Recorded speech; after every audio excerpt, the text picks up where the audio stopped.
Good morning everyone, welcome to Economic Times daily analysis and explanation series. आज है 14 October and day है Thursday. अच्छा, सबसे पहली बात कि यार अगर आप यूपीएससी की प्रिपरेशन कर रहे हैं, यूपीएससी के एग्ज़ाम की, तो आप जो है नीचे ज़रूर से कमेंट करें, क्योंकि मतलब एज अ क्रिएटर हमें थोड़ा बहुत पता होना चाहिए कि हमारी ऑडियंस कैसी है, ताकि हल्का फुल्का जो छोटे चेंजेस होते हैं उनसे काफ़ी ज़्यादा फ़र्क पड़ता है। तो छोटे चेंजेस में हम कुछ कर पाएँ, इसमें मैं कुछ कर पाऊँ, तो उसके लिए जो आप नीचे ज़रूर से कमेंट करें। और अगर आप नहीं करें तो भी नो कमेंट करें, ताकि मैं एक सैम्पल स्पेस में से परसेंटेज निकाल पाऊँ कि कितने लोग येस में है, मतलब कर रहे हैं। स्टार्ट करते हैं फर्स्ट न्यूज़ से। Nifty bulls come of age get licence to thrill. ये बहुत ही मतलब एक फैंसी बना के लाइन लिखी हुई है। ये कहना चाह रहे हैं बेसिकली निफ्टी के अंदर बहुत सारे लोग मतलब जो कॉन्स्टिट्यूएंट्स हैं निफ्टी के, उनकी इन्होंने बात की है पूरे आर्टिकल के अंदर। और मेन जो ट्रक्स निकाल के बोला है कि किसकी वजह से निफ्टी 18,000 का मार्क जो है क्रॉस कर पाया। ये एक ही वीक के अंदर मतलब 10 डेज़ के अंदर अंदर हो गया कि सेंसेक्स भी 60,000 के मार्क को क्रॉस कर पाया और निफ्टी भी 18,000 के मार्क को क्रॉस कर पाया। तो बहुत ही बड़ी बात है आपकी। अब निफ्टी के आपके जो इन्होंने कॉन्स्टिट्यूएंट्स काफ़ी सारे बताए हुए हैं जिनकी वजह से हुआ है। तो यहाँ पे इन्होंने निफ्टी के इस मतलब आर्टिकल के अंदर आप चाहे तो पढ़ सकते हैं। मेन आपके वही थे टाटा मोटर्स वाली, जो आपने बूम देखा होगा उनका। तो काफ़ी सारे रीजंस के ऊपर भी उनकी प्रेडिक्शंस आ रही हैं, बट उसके ऊपर हम बाद में बात करेंगे। और रिलायंस का तो चल ही रहा है, रिलायंस का काफ़ी अच्छा स्टॉक परफॉर्म कर रहा है, तो वो सब है। तो दूसरी बात, इन्होंने जो है यहाँ पर ग्लोबल इंडाइसिस को कंपेयर किया है बहुत सारे। जैसे इंडिया का निफ्टी हो गया यहाँ पर, जो सेकेंड लार्जेस्ट परफॉर्म कर रहा है, सेकंड हाईएस्ट परफॉर्म कर रहा है पूरे वर्ल्ड के इंडेक्सेस के अंदर। ये जो यूएस के इंडेक्सेस हैं, फ्रांस का इंडेक्स है, ये सब ब्राज़ील का इंडेक्स, सिंगापुर का इंडेक्स, इन सबसे अच्छा परफॉर्म कर रहा है। देख सकते हैं रशिया आरटीएसआई से जो है थोड़ा सा कम परफॉर्म कर रहा है। और इसमें आपको 3 तरीके के डेटा मिला है यहाँ पर। और इसमें आपका पहला डेटा है परसेंटेज चेंज ऑन वेडनेसडे, सिर्फ एक दिन के अंदर अंदर कितना चेंज रहा। ये इतना रेलिवेंट नहीं है। अगर आपको ग्लोबल कंपैरिजन करना है तो एक दिन से कुछ खास फर्क नहीं पड़ता है। रिटर्न सिंस 1 अक्टूबर, एक मंथ का रिटर्न, तो ये भी आप कह सकते हैं कि थोड़ा बहुत सिग्निफिकेंट तो है ही, क्योंकि एक ही मंथ के अंदर ही देखना चाह रहे हैं, मतलब 15 डेज़ के अंदर अंदर ऑलमोस्ट ही देखना चाह रहे हैं। तो ये हो गया। ईयर टू डेट रिटर्न्स का मतलब कि पिछले ईयर से अभी तक, यानी कि आपके जैसे 31 मार्च से लेकर अभी तक कितने रिटर्न, सॉरी 31 मार्च का मतलब होता है 1 अप्रैल। तो 1 अप्रैल से लेकर के अभी तक कितने रिटर्न्स आपके रहे हैं। तो हमें 30% के आसपास निफ्टी ने रिटर्न्स दिए, जो कि इनॉर्मस अमाउंट के रिटर्न्स है। तो हमने जो ये पूरा देख लिया। अच्छा, यहाँ पे आप ये जो भी ब्रैकेट में लिखा है, ये इंडाइसेस हैं जिसे निफ्टी लिखा है। तो इसके अंदर क्या होगा कि हर इंडेक्स के अंदर 2-3 बातें होती है। पहली बात ये होती है कि एक नंबर ऑफ कंपनीज इसके अंदर होती है, यहाँ पे एनओ लिख देता हूँ, that is number of companies. दूसरी बात होती है कि वो ऐसा हो सकता है कि किसी मतलब ऑब्वियसली बात है कि किसी स्टॉक एक्सचेंज का वो इंडेक्स हो। ऐसा ज़रूर होगा हर इंडेक्स के साथ, मैं वो फालतू में बोल दिया था। स्टॉक एक्सचेंज का एक इंडेक्स होता है, मतलब जो भी ये इंडेक्स है, जैसे आरटीएसआई है, ये भी किसी स्टॉक एक्सचेंज का इंडेक्स होगा। तो इस तरह से 2 बातें होती हैं बस इंडेक्स के अंदर, जो आपको पता होनी चाहिए। तो यहाँ पे यही 2 बातें, मैं ये नहीं कह रहा सब क्या पता है, पर डाउ जोन्स की जो है, डाउ जोन्स ये पूरा नाम है इसका, डाउ जोन्स इंडस्ट्रियल एवरेज ये पूरा नाम है इसका। ये यूएस का बहुत ही पॉपुलर और मतलब 100-150 साल पुराना इंडेक्स है आपका। मतलब मेरे को एग्जैक्ट फिगर नहीं याद, बट 100-150 साल पुराना है। तो आप जो ये कमेंट करें कि इसके अंदर कितनी कंपनीज आती हैं आपकी, और ये मतलब किस स्टॉक एक्सचेंज के ऊपर बेस्ड है। तो हमने जो यहाँ पे देख लिया। अच्छा, यूएस के अंदर 2 स्टॉक एक्सचेंज है मेनली, एक नैस्डैक और NYSE, that is New York stock exchange. तो हमने जो पूरा देख लिया। नाउ 5 बैंक्स में bid for city India's consumer business. बहुत बेसिक सी बात है। सिटी इंडिया, आपको पता ही है, सिटी एक बहुत ही बैंक्स के ग्रुप के अंदर या ऐसे इंश्योरेंस रिलेटेड काम के अंदर, इन्वेस्टमेंट रिलेटेड काम के अंदर बहुत ही बड़ा ग्रुप है। मतलब टॉप 5 अगर हम देखें तो ग्लोबली उसके अंदर नाम आ जाता है इनका। तो इनका जो इंडिया वाला बिजनेस है, उनको सेल करने की बात कर रहे हैं। काफ़ी मतलब 1 महीने के आसपास से प्रपोजल इसका चल रहा है। तो यहाँ पे 5 बैंक्स के आसपास ने बिडिंग लगाई है, और जिसके अंदर भी 5 बैंक्स के अंदर यहाँ पे उन्होंने नाम सबका बता दिया। और एचडीएफसी बैंक और कोटक है फ्रंट रनर्स। फ्रंट रनर्स मतलब इनकी बिड अच्छी है, बिड ज़्यादा है। सेकेंड आपका Axis Bank, IndusInd bank, DBS in race too. बहुत बेसिक सी बात है, ये भी रेस के अंदर है, मतलब कि इन्होंने भी बिडिंग लगाई। तो हमने जो है पूरा देख लिया। 5 टॉप लेंडर्स ये हमने यहाँ पे देख लिया थोड़ा सा। Are expected to submit bidding binding bids, यानी कि इन्होंने को एक्सपेक्ट किया गया है कि वो अपनी बाइंडिंग बिड्स को सबमिट करें। बाइंडिंग बिड्स मतलब एक तरह से फाइनल बिड को सबमिट करें, फाइनल बोली को सबमिट करें। अक्टूबर 26 की डेडलाइन यहाँ पे इनको दी गई है। तो हमने जो ये पूरा देख लिया ना। यहाँ पे एक फैक्ट है इसका, ये है कि जैसे अगर आप यहाँ पे भी देखेंगे, मैं आपको बताता हूँ।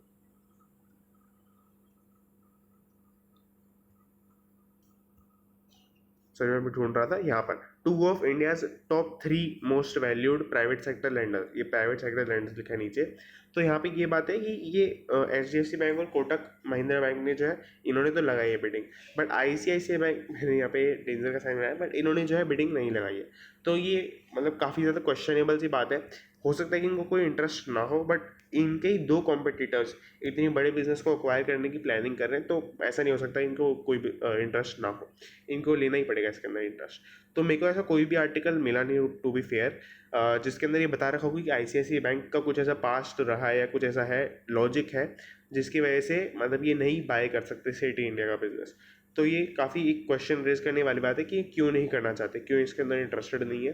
मतलब ऐसी भी नहीं है कि इन्होंने अच्छी बिडिंग लगाना ज़रूरी हो, ये थोड़ी कम बिडिंग लगाए, इन वाले नाम के अंदर भी आते हैं अगर ICICI बैंक वाले जो जिन्होंने थोड़ी कम बिडिंग लगाई है, तो भी मतलब एक रीजनेबल सी बात लगती है। बट अभी तो बहुत ही अनरीजनेबल पॉइंट यहाँ पर लग रहा है। अगर आपको कुछ ऐसा मिलता है जिसमें आपको पता चल रहा हो कि ये इन्होंने क्यों नहीं लगाया, तो आपको नीचे जो टेलीग्राम ग्रुप है उसके अंदर आप शेयर कर सकते हैं।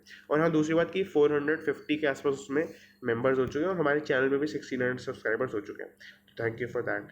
एंड आगे चले तो आपका VI in talks to raise up to 1 billion in equity. बहुत बेसिक सी बात है आपकी। VI मतलब आपको वोडाफोन इंडिया, वोडा इंडिया भी बोलते हैं हम इसको, और इसके अंदर आपको इक्विटी के थ्रू ये 1 बिलियन रेज करना चाह रहे हैं ना। इक्विटी के थ्रू रेज करने का आपको मतलब अगर आपको थोड़ा बहुत आइडिया है तो आपको IPO पता होगा। IPO मतलब क्या होता है कि ये इनिशियल पब्लिक ऑफर, यानी कि कंपनी पहली बार अपने शेयर्स इशू करती है, मार्केट के अंदर उतारती है और वो प्राइवेट कंपनी से पब्लिक कंपनी में कन्वर्ट हो जाती है। उसके बाद क्या होता है कि अगर उसे मान लेते हैं कि फिर से पब्लिक ऑफर करना है, जैसे IPO हो गया, IPO के अंदर PO की फुल फॉर्म क्या थी, public offering, initial public offering. तो इनिशियल के बाद भी करनी पड़ सकती है पब्लिक ऑफरिंग, तो उसका क्या नाम देंगे, उसका नाम होता है आपका FPO। FPO का मतलब फॉलो ऑन पब्लिक ऑफर, ये बोलना चाहता हूँ। FPO का मतलब फॉलो ऑन पब्लिक ऑफर, कि इनिशियल के बाद हम फॉलो ऑन कर रहे हैं तो आगे वाले follow on offer public offers हो गए। तो बेसिकली VI वालों का ये आ रहा है, FPO आ रहा है आपका, आप नीचे देख भी सकते हैं इसके अंदर यहाँ पे फॉलो ऑन पब्लिक ऑफर आने वाला है इनका। और इसके थ्रू ये 1 मिलियन के आसपास रेज करने की कोशिश करें। और 1 मिलियन का मतलब होता है कि मतलब 75, अगर हम $1 का रूपी रेट मानते हैं तो 7500 करोड़, 7500 करोड़ के आसपास ये रेज करने की इसके अंदर प्लानिंग कर रहे हैं। तो ये बेसिकली है आपका VI। अच्छा, यहाँ पे मैं आपको एक और पॉइंट बताता हूँ पहले, उसके ऊपर चलने से पहले। ये बेसिकली पूरी जो चीज़ है वो फाइनेंसिंग के ऊपर है कि अब जो अपना बिजनेस है उसको फाइनेंस कैसे कर सकते हैं। तो बेसिकली इसके 3 रास्ते होते हैं, इक्विटी, डेट और हाइब्रिड। मैं इसको बता नहीं रहा हूँ, हाइब्रिड का मतलब होता है इक्विटी प्लस डेट। तो ये बहुत बेसिक सी बात है, बट कई बार हमें डिस्टिंग्विश करने में ये थोड़ा सा वो रहता है कि अगर हम किसी को बोल रहे हैं तो हमें बोलेंगे कि इसका रीज़न 3 रीज़न है जहाँ से आप फाइनेंस कर सकते हैं, 3 वेज है। तो इस तरह से अगर आप बोलेंगे तो अच्छा रहेगा। Discussion at advanced stage with Apollo Global और कैरलाइन। अपोलो ग्लोबल और कैरलाइन बेसिकली वो है कि ये आपके जो है बुक रनिंग लीड मैनेजर्स की उसके भूमिका के अंदर रहेंगे, मतलब रोल के अंदर रहने वाले। तो हमने जो यहाँ पे देख लिया। और यह जो इनका IPO है मिड 2022 के अंदर आ सकता है, ऑलमोस्ट आपके 1 साल के बाद। तो हमने जो है ये पूरा यहाँ पर देख लिया। और इसके बाद जो है इस फर्स्ट पेज के अंदर तो कुछ नहीं है, अगर आपको कोई भी डाउट हो तो आप नीचे कमेंट कर सकते हैं। और चलते हैं आपके ET मार्केट्स वाले सेक्शन के ऊपर। या तो इसके अंदर भी पहली न्यूज़ तो बहुत ही पेंट करके यही बोला हुआ है, 18,000 शेड्स ऑफ इक्विटी। तो अगर आपको न्यूज़ समझ में आ रहा है तो ये 50 शेड्स ऑफ ग्रे को रेफर करने जा रहे हैं यहाँ पर। नाउ यहाँ पर है earnings rebound powers Nifty 50 rally and recovery promises more. बहुत बेसिक सी बात है कि अर्निंग्स का रिबाउंड, यानी कि जो कंपनीज निफ्टी 50 के अंदर आ रही हैं उनका जो प्रॉफिट होता है, जो मतलब एक तो हो गई रिवेन्यू बढ़ता जा रहा है बट प्रॉफिट नहीं हो रहा, उससे कंपनी को लॉन्ग टर्म में कोई फ़ायदा नहीं होता, बट रेवेन्यू भी बढ़ रहा है और प्रॉफिट भी बढ़ रहा है, उससे काफ़ी फ़ायदा होता है। तो अर्निंग्स का रीबाउंड होने का मतलब ये है प्रॉफिट बढ़ गया है जो निफ्टी 50 के अंदर कंपनीज है, पहली बात। दूसरी बात ये है कि ये पहली बात तो यही होगी। दूसरी बात ये है कि इसके बाद रिकवरी प्रोमिसेस मोर। रिकवरी का मतलब कि अभी जितना इनको रेवेन्यू है वो भी बढ़ने लग रहा है। रेवेन्यू का बढ़ना इज इक्वल टू रिकवरी होने का मतलब कि और ज़्यादा बिजनेस इनको मिल रहा है, उससे रेवेन्यू बढ़ेगा। और अर्निंग्स का रिबाउंड होने का मतलब प्रॉफिट बढ़ेगा। तो ये दोनों बातें मिला जुला के ये है बेसिकली कि प्रॉफिट बहुत ज़्यादा बढ़ने लग रहा है जो निफ्टी 50 के अंदर कंपनीज है उनका। तो यहाँ पे बेसिकली इस तरह से है। एंड प्रोमिसेस मोर, मतलब प्रोमिसेस मोर तो करिए क्योंकि प्रॉफिट बढ़ेगा तो वो होएगा। तो यहाँ पे इन्होंने जो है बहुत ही अच्छा डेटा प्रेजेंट किया है। हर क्वार्टर के अंदर निफ्टी कंपनीज का टोटल प्रॉफिट निकाल के इन्होंने बताया हुआ है। ये बहुत ही अच्छा डेटा है, अगर आप चाहें तो इसको मतलब नोट भी कर सकते हैं, नहीं तो मैं रिकमेंड करूँगा कि इसको अगर मतलब अगर एक्सेल वगैरह यूज़ करते हैं थोड़ी बहुत एनालिसिस के लिए, तो एक्सेल में जाके इसको नोट कर लें, आप इसका स्क्रीनशॉट ले लो और एक्सेल में जाके इसको नोट कर लें। तो हमें जो है अगर आप एक्सेल बना रहे हैं तो आप नीचे मुझे शेयर भी कर सकते हैं। ना ये हमने देख लिया निफ्टी टॉप परफॉर्मेंस भी इन्होंने बताया, सेल्स एबिटा पैट के बेसिस पे। भारतीय एयरटेल इन्होंने बताया, अच्छा ये नेक्स्ट 3 ईयर्स के आसपास के इन्होंने बताया, अभी का नहीं है ये, फ्यूचर की बात यहाँ पे करें, CAGR फाइनेंशियल 21 to 23।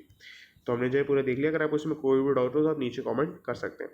तो यहाँ पे मैं बताना चाहता हूँ कि अगर आपको मतलब ये जो न्यूज़ चल रही है पूरी की 60,000 पहले सेंसेक्स क्रॉस कर गया, 18,000 आपका जो निफ्टी है कल क्लोज कर गया, वेडनेसडे को क्रॉस कर गया सॉरी, तो इसमें जो है अगर आपको इसका सही में बेनिफिट उठाना है कि आप ये न्यूज़ पढ़ रहे हैं, मेहनत कर रहे हैं वगैरह, तो आपको जो है एक छोटा सा काम करना है। क्या काम करना है कि आपको 2021 बुल रन जो भी चल रही है, अगर आपको पता ही है, इसके ऊपर आपको कुछ पॉइंट्स लिख रहे हैं।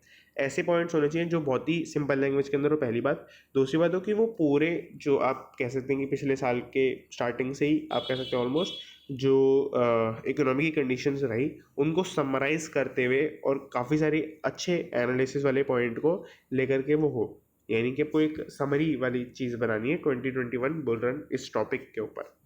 तो इससे आपको बहुत ज़्यादा फ़ायदा होगा। अगर आप किसी सब्जेक्टिव एग्जाम की प्रिपरेशन कर रहे हो तो आपको करना ही पड़ेगा ये वाली बात, इकोनॉमी अपने सेगमेंट के अंदर। और दूसरी बात, अगर आप किसी ऑब्जेक्टिव एग्जाम की प्रिपरेशन कर रहे हैं तो आपको इसमें क्या फ़ायदा होगा कि आप डेटा उसके अंदर ज़्यादा इंक्लूड करें। डेटा का आपको फ़ायदा हो सकता है कि जैसे मान लेते हैं कि निफ्टी 50 के अंदर जो भी रिलायंस है तो उसका कितना परसेंट आपका वेटेज है, क्योंकि हर निफ्टी 50 के अंदर 50 कंपनीज का इक्वल वेटेज नहीं है। अगर आप एक निफ्टी 50 बाय करते हैं तो ऐसा नहीं होगा कि हर 50 कंपनीज का एक एक शेयर आप खरीद लेंगे, ऐसा नहीं होता है। ऐसा हो सकता है कि रिलायंस के आप 2 शेयर खरीदें, ऐसा हो सकता है कि आप HDFC बैंक के सिर्फ 0.5 शेयर्स खरीदें।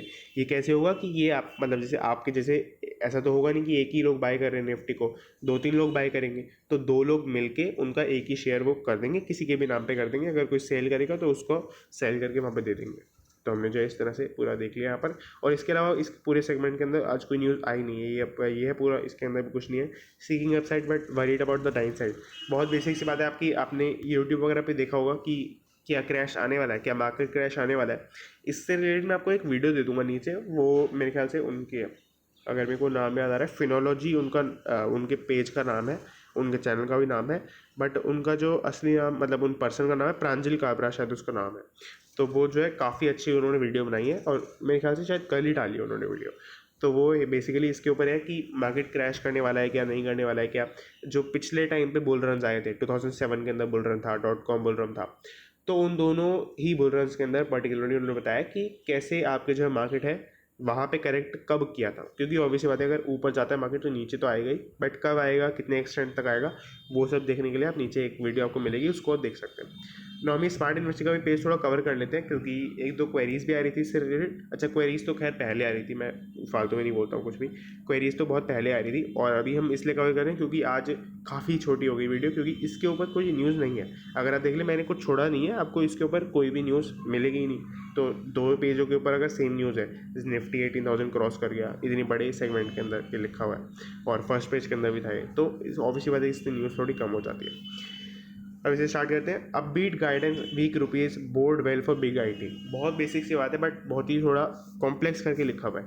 बिग आईटी समझना है आपको पहले। बिग आईटी मतलब बिग आईटी कंपनीज, जैसे आपकी TCS, इन्फोसिस, विप्रो, आपकी HCL टेक्नोलॉजीज, ये सब जो कंपनीज है मेन बड़ी बड़ी IT सेगमेंट के अंदर इंडिया के अंदर, तो इनका यहाँ पे पूरा बेसिकली सार निकाल के मैं बोलूँ तो ये है कि प्रॉफिटेबिलिटी इनकी बहुत ज़्यादा बढ़ गई है।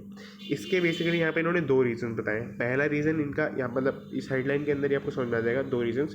पहला रीज़न तो इनका ये है कि आपका एक रिकवरी का जो मार्केट के अंदर सेंटिमेंट बन रहा है, रिकवरी का सेगमेंट बन रहा है।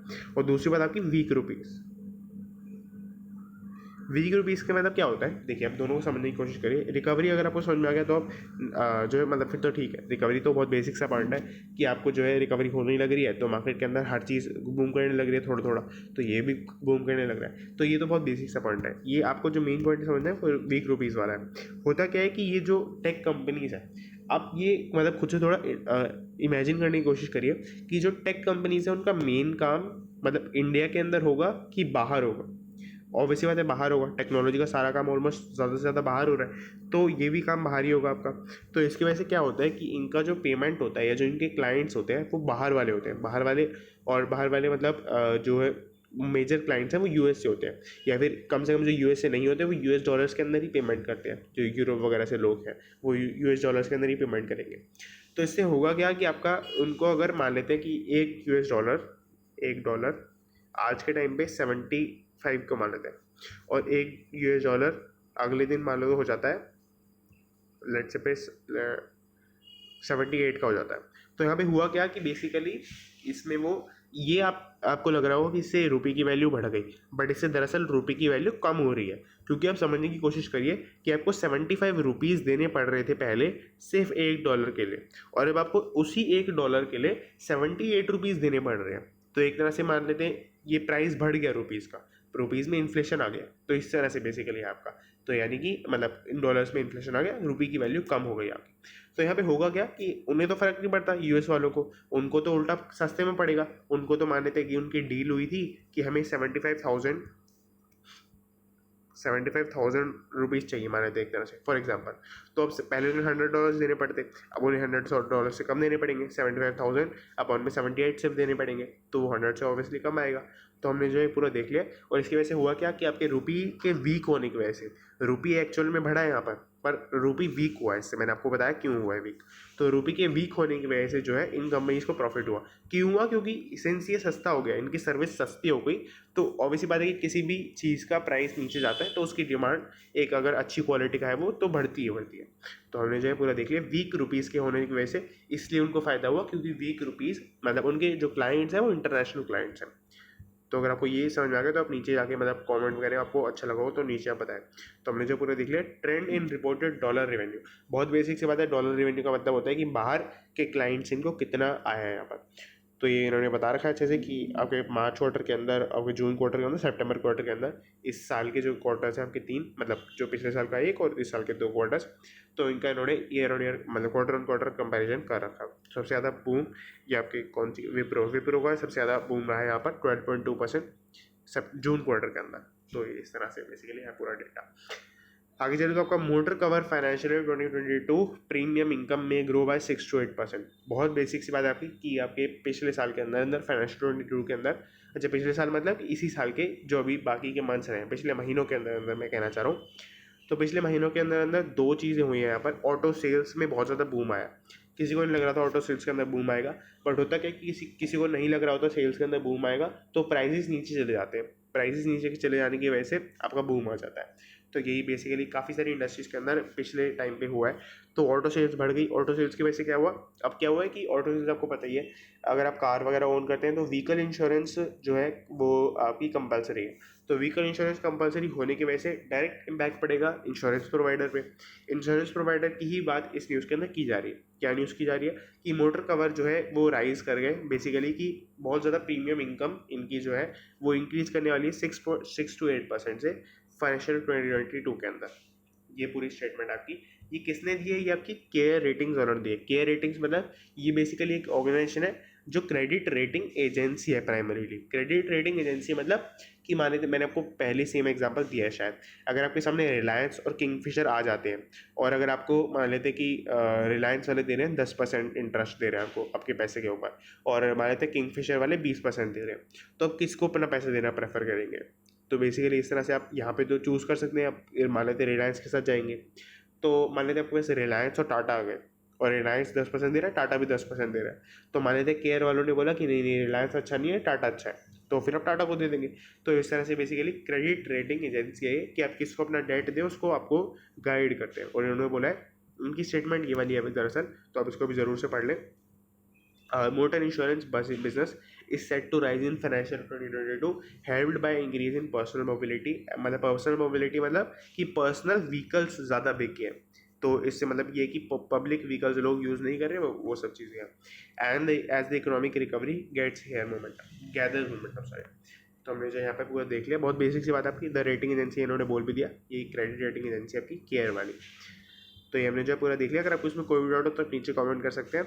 Gross premium decline 1.6% in financial 2021 due to lockdown के अंदर वही बात है कि आपके 1.6% गिर गए, क्योंकि कुछ लोग हो सकता है पे नहीं कर पा रहे, या फिर कुछ लोगों ने अपनी पॉलिसी बंद करवा दी, तो वो सब रीजन्स हो सकते हैं इसके। अब इसके बाद क्या हुआ, growth also suffered as there was also no revision in TPI rates. बहुत बेसिक सी बात है कि टीपीआई रेट्स के अंदर कोई भी आपका जो है, अच्छा टीपीआई मतलब आपका थर्ड पार्टी इंश्योरेंस, कि आपका एक पार्टी ने पार्टी को इंश्योरेंस कराया। तो आपका जैसे कि आप मान लेते हैं कि आपकी कार चला रहे हैं आप, तो कार की बेसिस पे आपको किसी और ने आपकी कार का इंश्योरेंस करा रखा है, तो वो भी बेसिकली होगा। उसके अंदर क्या होगा कि आपका जो इंश्योरेंस कंपनी है या इंश्योरेंस इंडस्ट्री, उसको फ़ायदा हो जाएगा, क्योंकि आप अपनी उसका भी फ़ायदा, मतलब आप अपनी कार का भी इंश्योरेंस कराएंगे, और मान लेते हैं कि आपकी कंपनी है जहाँ पे आप काम करते हैं, तो वो भी आपको इंश्योरेंस प्रोवाइड कर रहे हैं, तो आपकी कार के दो इंश्योरेंस हो गए। तो आपको जितना फ़ायदा हुआ वो तो अलग बात है, बट इंश्योरेंस कंपनी को दो प्रीमियम आ रहे हैं एक ही कार के लिए। तो थर्ड पार्टी इंटरेस्ट रेट, मतलब थर्ड पार्टी इंश्योरेंस का रेट होता है, तो वही बहुत ज़्यादा मैटर करता है। तो हमने जो यहाँ पर पूरा देख लिया। Fresh funding for EVs, demand pickup for can electrify Tata Motors. बहुत बेसिक सी बात है आपकी, टाटा मोटर्स क्या आपको पता है कितना शेयर ऊपर चला गया, 30-40% कैश में राइज आ रहा है आपका, और 75%, मतलब इनका जो लोकल ईवी बिजनेस है पूरा, मतलब इंडिया के अंदर जो ईवी का पूरा मार्केट है, उसके अंदर इनका मार्केट शेयर बहुत ज़्यादा है, 71% के आसपास है। इसको आप अगर मतलब लेमन लैंग्वेज में बोले तो मोनोपोली बोल सकते हैं एक तरह से। 71% शेयर का मतलब होना बहुत ही बड़ी बात है आपकी। अगर ये ईवी सेगमेंट जितना ग्रो करेगा उसमें 70% तो इनके पास जाएगा, तो मतलब बहुत ही बड़ी बात है आपकी। It plans to launch 10 EV models, जो है इनको लॉन्च करने की प्लानिंग कर रहे हैं, 15,000 करोड़ रुपए इन्वेस्टमेंट करने की प्लानिंग कर रहे हैं अगले 5 सालों के अंदर अंदर। तो बहुत बेसिक सी बात है। इसमें हुआ क्या कि आपका करना क्या चाहते हैं, इसके लिए करना क्या चाहते हैं, इसके लिए फ्रेश फंडिंग उठाना चाहते हैं ईवी सेगमेंट के अंदर, बेसिकली इस तरह से आपका। अच्छा, बट अगर आप इसको पढ़ते हैं तो आपको ये नहीं समझ में आता कि कहीं से, मतलब इससे पूरे पढ़ने से कहीं पे भी, कि फ्रेश फंडिंग जो है लोग वो मतलब ईवीज़ के लिए उठाने वाले हैं, वो ठीक है, बट टाटा मोटर्स ही उठाने वाला है क्या, ये समझ में नहीं आता है। बट हाँ, वो सही बात है, ऑब्वियसली बात है, क्योंकि वो न्यूज़ के अंदर भी है। दूसरी बात, और टाटा मोटर्स ही जब 70% मार्केट को रूल करेगा तो सीधी सी बात है फंडिंग उसको चाहिएगी, इतने कर उसे 15,000 करोड़ रुपये इन्वेस्टमेंट करने हैं। तो हमने जो यहाँ पे पूरा देख लिया। अगर आपको इसको में कोई भी डाउट हो तो अगर आपको इसमें कोई भी डाउट हो तो आप नीचे कमेंट कर सकते हैं। मार्केट शेयर इनका काफ़ी ज़्यादा बूम करे, और वॉल्यूम ऑफ सेल्स जो ईवी की है मार्केट शेयर के अंदर, तो वो जो है इनकी काफ़ी ज़्यादा पॉजिटिव रही है यहाँ पर। तो इस तरह से आप इसको देख सकते हैं। एक टाइम पे तो 20 मिलियन के आसपास इनकी सेल्स थी, और इनका शेयर जो है 50% के आसपास यहाँ पर चल रहा था, जो कि काफ़ी अच्छी फिगर है आपकी। तो हमने जो है यहाँ पर पूरा देख लिया। अगर आपको कोई भी डाउट हो तो आप नीचे कमेंट कर सकते हैं। अगर आपको रील्स देखनी है, रील्स के ऊपर कंटेंट चाहिए, तो आपको जो है इंस्टाग्राम पे फॉलो करना है। उसके ऊपर मैं ऑलमोस्ट 8 रील्स डाल चुका हूँ, रोज़ डालता हूँ सैटरडे संडे को छोड़ करके। तो उसको भी देखने के लिए आप ज़रूर से फॉलो कर लें, नीचे आपको लिंक मिल जाएगा। That's it and thanks for watching.